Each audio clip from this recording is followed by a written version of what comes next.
What's up, my folks? I hope everyone is doing great. What's the matter, Kakalaka? Come here, boy. What's wrong? Come here. I'm doing this to show y'all. Had some people wanting to see the pups. That's the two little ones. I got them together so they don't kill each other. Their noses already starting to look like old homers. They lock nose to nose. Uh, anyway, I hope everyone's doing good. I want to thank everybody for the prayers for my mother. That's very great of y'all. Thank y'all. I mean, something's working. They gave her three days to live a month ago, and she's running up all over town now. I have to get on to her. She be out there drag racing on 3rd Street and shit. But I'm just happy that I don't know what it is. It's a gift. That's all I can say. It's just gifts. But anyway, some people was out wanting to look at the pups. There's little Dolly. What's the matter, you little spoiled thing? You little runt. Come here, little runt boy. These two. That one's old Chris's little male, and that's George's little Dolly dog. He wants to keep. They're the good ones though. They act good, man. They are good. They're good little puppies. I'll show you the other ones too. Maybe I can be quiet and they won't wake up. Nope. Well, there they are. That's the little holy terrors. Rusty puppies. What those are is Rusty back to his niece by way of Buster. So I took Rusty's sister and brought back to Buster. Took a bitch off that and brought back to Rusty. So that's what they are. You can see that Turtle Buster influence coming out heavy in them though. They just fed real good and they're eating good and all. They're just too much for them other little ones. The little ones can't stay in that little pen. They're going to get their shots today, and then I guess by this weekend I'll be ready to go out in the pen. I just waited a little bit longer on the shots on them. I went ahead and quartered them and wormed them out real good and get everybody over that shit before I start giving them shots. But they'll be ready to go this weekend on. So I know a few of you guys had some deposits on them and wanted some of them this weekend on. It's the perfect time to come get them. Man, hadn't really been able to keep up with a lot. Like I said, I've been real busy. Found out my grandbaby, my oldest granddaughter, she's got leukemia, so we've been dealing with that for the last couple weeks. Hopefully she'll be able to come home Friday. But lots been going on in the dog world. I've been getting bits and pieces from everybody off of the Bill's chat. I seen a picture where old Coy had fend off some carjackers in Mexico. Damn, Coy, you need to get you some bear spray, man. But anyway, let's talk a little bit about the slap mill. Okay, this is one that we just got. Now it wasn't like this. I made it into a portable mill. What this one came with was, it was just the straight legs. This brace wasn't on it. The bar, the axle bar, and them wheels weren't on it. This back brace wasn't on it yet. So I basically turned it into trying to turn it in. I ran out of gas, but I'm going to put another brace right here on this one, and I may come up underneath in 45 from here to there in a couple spots too, just to give it a lot more beef, for it won't flex. What these are designed for, I think they make them for like sitting in the garage on a piece of plywood with a board, along the back there, bunted up to it, and one on the front so it can't walk. On the sides they kind of block it in. It's a good design. I mean, I knew that we could get a mill like this, and I could make it into what we want. I wanted one with the wheels. I like to be able to portable. And what these wheels do is it gives it a bigger footprint. You see what I'm saying? How it makes it a wider footprint, so you don't have that rock, And the braces on the bottom, that's a must. I mean, them bars, you can't have one spot right here just welded for a portable mill. I mean, it'll eventually break, moving it around so much. So I just basically beefed it up and made it into more of what we need. Let's talk about when you get one. Now these are, like I said, this isn't like the dog trotters and all that, high mills. Them mills usually come great from the gate. You don't have to fuck with them a lot. But usually any of these these garage mills, you know, that the guys are building and selling, you're going to have to mess with them a little bit. They're to tweak them to how you want them, you know. First thing that always happens with them is the axle gets knocked off, because it's the all-thread axle, which is fine. That's what everyone uses, what most people use. And they'll make sure when you measure from axle to axle, square everything up.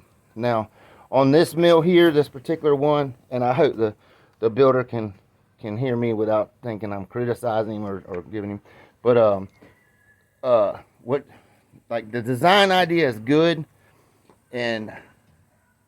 but what happens is you got to make sure everything's square, you know what I mean, when you start them out. And then on these, this is a good idea, because, you know, the idea is you can screw these in and move it, which is, that's all fine and dandy. But then you got the play right here where it's just screwed in and all. Scrap that idea, okay?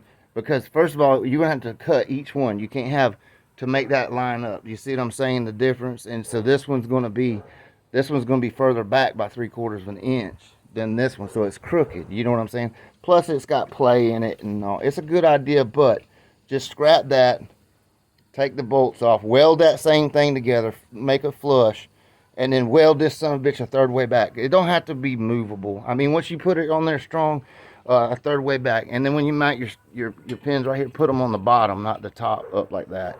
Mount that, put some braces on it, brace up the bottom so you don't have that flex. And if you weld this together, you're not going to have that pinch flex with the frame, you know, because this is going to be a point. You'll have a contact point down there, right there, and then again in here. Now, I'm going to do it one right here because we're going to be moving this mill around. On the wheels, man, just put a little axle, build you a little axle with a bolt, you know, and then weld that one up where you got some portable wheels. And then you got a $1,200 mill then. You know what I'm saying?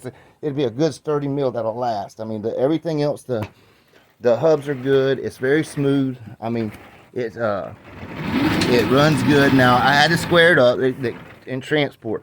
On the sides, when you get these mills, make sure there ain't no rattle. If you have to I usually, on these sides, I'd put me a screw, and I gotta go to the hardware store, and I'm gonna put them about every, 3 inches all the way around into that frame where it doesn't have any rattles, real sturdy.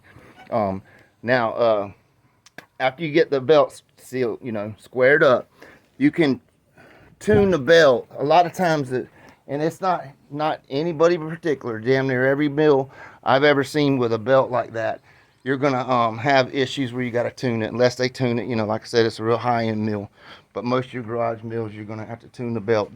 It's real simple. All you got to do is, like right here, it's good. You see how it's in, but when you get on the edges where the belt is kind of more, I just get a sanding wheel and just kind of like 45 it, not deep, just a light, buff it in where it's right beside the wood right there. And what that'll do is when that mill's running, you can just, all this right here, I'm going to take and just spin this and just run that thing and sand it all down where it's all level, squared up all the way around it. I hadn't done that yet. And do it on both sides, in that mill, it'll run smoother then than what it does now. It'll run more true. Okay, and on the deck themselves, this one has a cedar slat deck belt. I like the belt and the deck. There ain't nothing wrong with it. I mean, but on the wood slats, a lot of times, even if you sand them good, you're going to get splinters, you're going to get chips, you're going to get problems. So the best way to do that is to duct tape the whole damn belt. I run in between those bolts, I ran one tape strip, and then I come over and tape the whole deck. You can see how there's different layers. Layer that son of a bitch on, and then pull it and just split it right when it goes to bend with your knife. Now you want to leave that, okay? It might fray up a little bit, but leave it. What it'll do is you'll tell it like flattens that deck out better. Now this mill doesn't have a lot of slat rock in it or anything like that. There again, I don't want to be thinking like I'm criticizing, because the mill is pretty fair. But if you would come up underneath where you punched and did your rollers on that side, and do one in the middle, and come right in the middle on this side and run another roller, it'll kill all that slat rock. You won't have no slat rock in it. And then, man, you have a real good strong mill that'll last you a long time.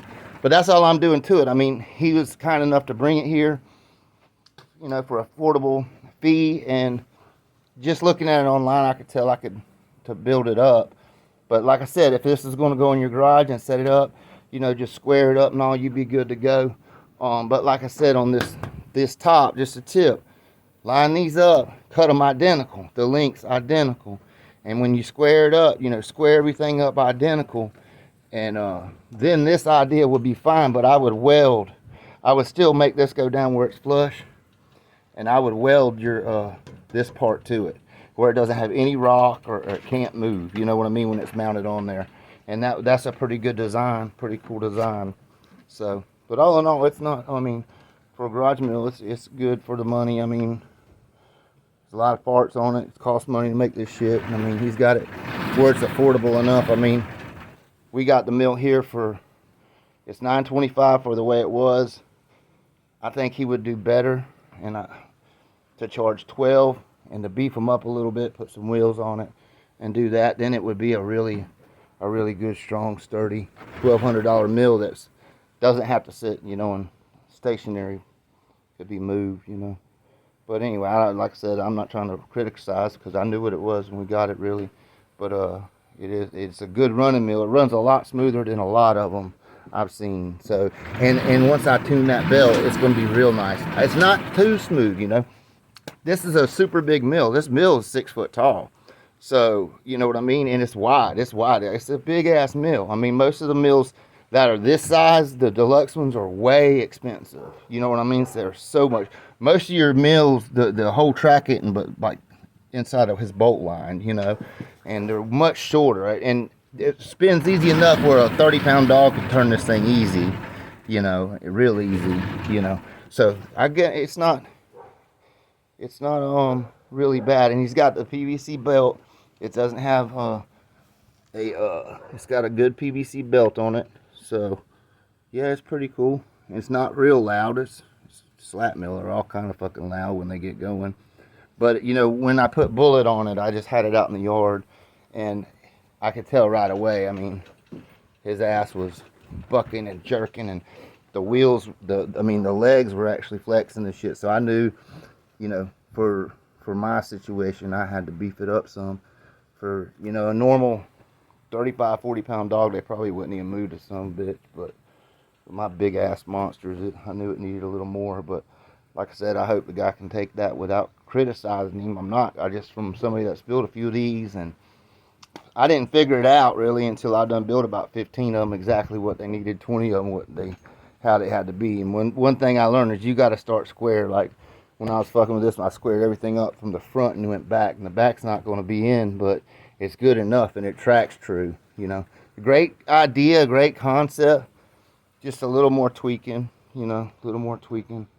And hell, this might have been one of his first mills, I don't know. But whatever that material is, it don't melt the same as steel, like a piece of angle iron. And steel's expensive right now. That shit, 4-foot stick of angle iron was $24.99 sticker. You know, so you see people out there picking up bread frames out the garbage, don't be laughing at them. But all in all, it's you know, if you guys want to, they're $9.25. You pick up, and you know, all in all, if you got a little welder and a little bit of steel, you can really make it a pretty decent mill. So anyway, folks, let's see what else. Oh, I had all kinds of shit I want to talk to. Oh yeah, I gotta address this one. All right, this is for the guy or girl, whatever. See, that's 26.18. That's with one steak. That's one freaking steak. It's not even 2 pounds. It's like 1.69 pounds. 26.18. Okay. Ask me why, how we can teach them kids how to hunt and all that. That right there is why. Y'all think I'm kidding? Watch how high it's fixing to go. Hunting dudes are gonna be cheap compared to buying meat. And I don't even. That is not child abuse. Teaching a child how to use a gun or taking them hunting or any of that shit. You crazy. And if you want to eat meat, y'all better learn how to do it too. Yep, we got the bullet back too. People were asking about bullet. Yep, he's back. Looks good. It's real good. Ready to start working again. He's in perfect condition to start working again. Ain't you, little boy? We'll have that meal ready for him tomorrow. I'll be completely done with it, and he'll be rolling on that every evening. But yep, folks, just wanted to see if we had old Bullet back. He is back home, and he acts good. He still looks good. Still a big old baby. But anyway, folks, y'all take care. Y'all keep on bulldogging, and y'all stay safe. And again, thank y'all for the prayers.